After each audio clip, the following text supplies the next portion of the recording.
انہوں نے روزہ رکھا ہے کہ نہیں رکھا؟ اور جب قرآن یہ کہہ رہا ہے یا ایھا الذین آمنوا انما الخمر والمیسر والانصاب والازلام رجس من عمل الشیطان فاجتنبوہ لعلکم تفلحون، اے ایمان والو یہ شراب، یہ جوئے سے کمائی ہوئی رقم، جوئے کی آمدنی، یہ تیر، یہ جن سے جوا کھیلا جاتا ہے، یہ بت جن کی عبادت کی جاتی ہے اور جن پر چڑھاوا چڑھایا جاتا ہے، یہ گندگی ہے، ناپاکی ہے، رجس من عمل الشیطان، شیطان کی ایجاد ہے، فاجتنبوہ ان سے بچ جاؤ۔ تو پھر مسلمان جوئے سے کیوں نہیں بچ رہا؟ یہ شراب سے دور کیوں نہیں رہ رہا؟ یہ اپنے حلق میں شراب کے جام کیوں اڈیل رہا ہے؟ یہ اپنے ہاتھ میں رکھ کر کے کیوں پھینک رہا ہے سفید پاؤڈر؟ یہ سگریٹ میں رکھ کر کیوں پی رہا ہے چرس اور گانجا، جبکہ قرآن اس سے کہہ رہا ہے کہ یہ ناپاکی ہے اور گندگی ہے، فاجتنبوہ لعلکم تفلحون، ان سے بچ جاؤ اور کامیاب ہو جاؤ۔ اے قرآن کے پڑھنے والوں، 1450 سال پہلے یہ قرآن اس قوم کے پاس آیا تھا جس میں اچھائیاں نہیں، برائیاں ہی برائیاں۔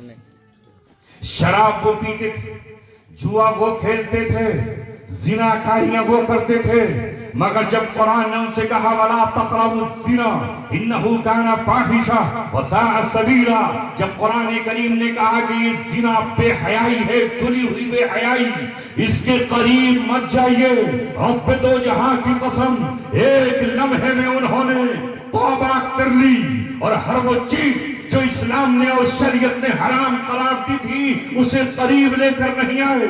جب قرآن کی آیت ان تک پہنچی تو حضرت انس ساقی شراب بنے ہوئے تھے، ایک کے گھر میں شراب پلا رہے تھے، سر شراب کے نشے سے ڈھلک رہے تھے، جسم ایک طرف کو گر رہے تھے، مگر ایک اہل ایمان نے جاتے ہی یہ کہا او شراب پینے والوں، شراب سے توبہ کر لو، شراب حرام ہو چکی ہے، ایک قطرہ بھی حرام، ایک بوتل بھی حرام، ایک اس کا گھونٹ بھی حرام۔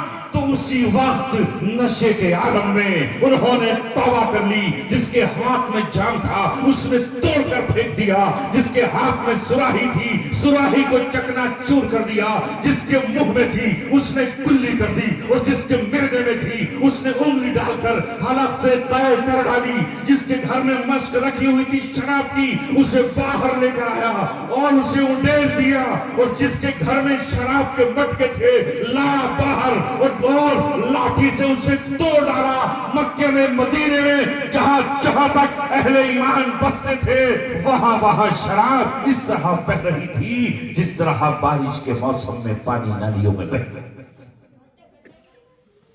اے میرے عزیزوں، نوجوانوں اور ساتھیوں، اور یہاں قرآن کی محبت میں آنے والوں، میں پورے قرآن کی تشریح نہیں کر رہا ہوں، وہ بات کر رہا ہوں جو آج ہمارے معاشرے میں عام ہے، جو آج ہمارے معاشرے میں چل رہی ہے۔ یہی تڑپ، یہی ٹسک، یہی آرزو، یہی ایک چاہت ہے جو گھر پر نہیں رہنے دیتی۔ اے میری قوم، دن تیرے سامنے، رات کہیں اور، صبح کہیں اور، نہ بستر کا آرام، نہ گھر کا اپنا کھانا، کہیں ملا تو ملا، نہیں ملا تو نہیں ملا، کسی نے چارپائی پر بیٹھنے دیا تو بیٹھنے دیا، کسی نے اٹھایا تو اجنبی سمجھ کر کے اٹھا دیا۔ ہم ہوتے کون ہیں؟ مگر جب تک دم میں دم ہے، سانس میں سانس ہے، زبان بولنے کے قابل ہے، دل دھڑکنے کے قابل ہے، لہو رگوں میں دوڑ رہا ہے، اے میری قوم، ہم تجھے جہنم کے انگاروں سے بچا کر رہیں گے، تیرے کانوں کو گواہ بنا کر رہیں گے، تیرے دل پر دستک دے کر رہیں گے، تیرے ہاتھوں سے ہم شراب کے جام پھکوا کر قرآن تیرے ہاتھوں میں دے کر رہیں گے۔ ہم تجھ سے یہ کہنا چاہتے ہیں، چند دنوں کے لیے، چند لمحوں کے لیے اس شراب کے جام کو پٹخ دے اور جنت کی جام شراب، شراب طہورا، نہر تسلیم کی شراب، اس سے سودا کر لے۔ دنیا کی ناچنے گانے والی عورت کی تصویر مت دیکھ، اس کا ڈانس نہ دیکھ، اس کی پاہل کی گھنگرو کی آواز اپنے کانوں میں جانے نہ دے. کل وہ دن آئے گا کہ حور تجھ سے شادی کرنے کے لیے بیٹھی ہے اور حور تیری منتظر ہے. اگر وہ دنیا میں اپنا چہرہ دکھا دے رب دو جہاں کی قسم تو پوری دنیا اجالا ہی اجالا. نعرہ تکبیر، نعرہ تکبیر. جناب حضرت مولانا مفتی عبدالسمیع صاحب زندہ باد، زندہ باد. نعرہ تکبیر. یہ کہہ رہے ہیں زندہ باد. ہو سکتا ہے آپ کہہ رہے ہو کہ اس کی مردہ باد کر دو، مر جائے جلدی سے تو پھر جو ہے وہ آخر ہمیں اتنی سخصوص باتیں کیوں کرے گا.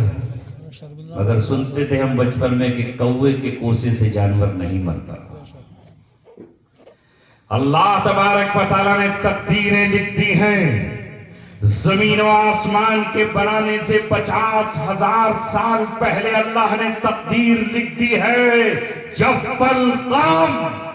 قلم سوکھ چکے ہیں اور صحیفے اٹھا لیے گئے ہیں، کسی کے کہنے سے کچھ نہیں ہوگا.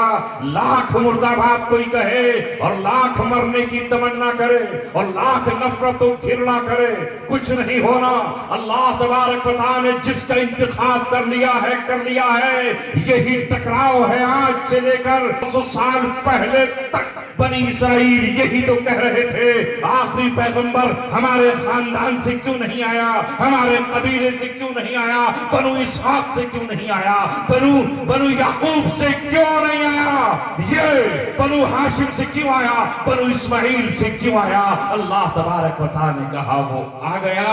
قل موتوا بغیظکم، غصے سے مر جاؤ، کچھ نہیں ہونے والا. میں محمد رسول اللہ کے سر پر تاج ختم نبوت باندھ چکا ہوں، لہذا ختم نبوت اسی کا حصہ ہے.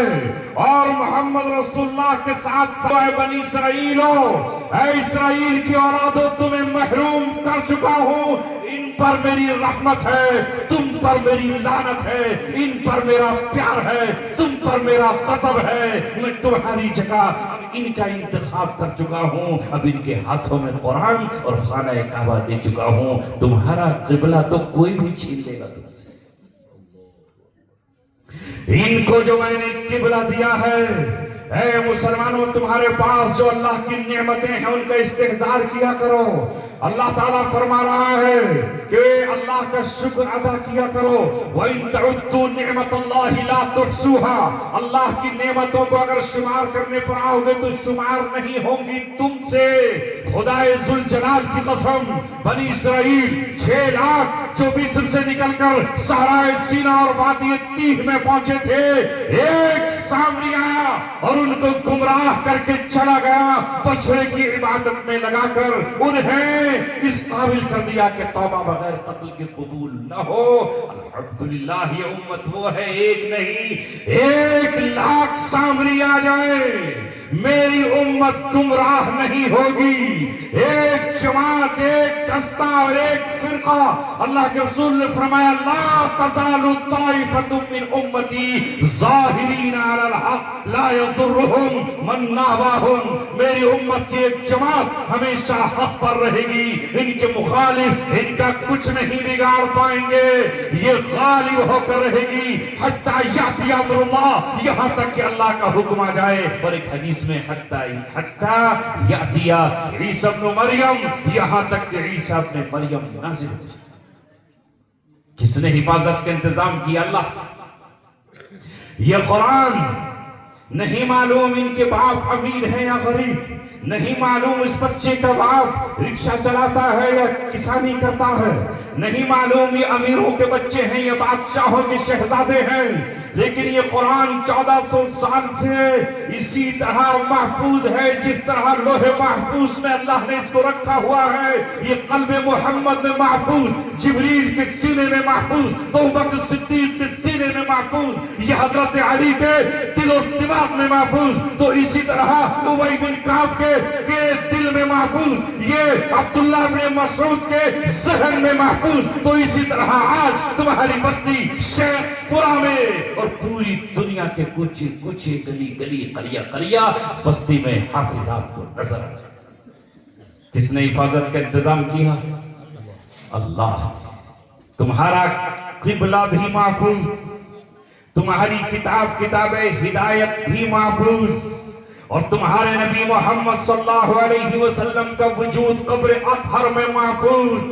جب آخری دور میں دجال ساری دنیا کی قوت اور طاقت لے کر آئے گا, جس کے قدموں کو کوئی سمندر نہیں روک سکتا, کوئی طوفان اس کے پیر کی بیڑی نہیں بن سکتا, اور کوئی راہ میں دیوار اس سے ٹکرا کر کے اس کے راستے کو نہیں روک سکتی. وہ چٹکی بجائے گا تو برسات ہونے لگے گی, وہ تالی بجائے گا تو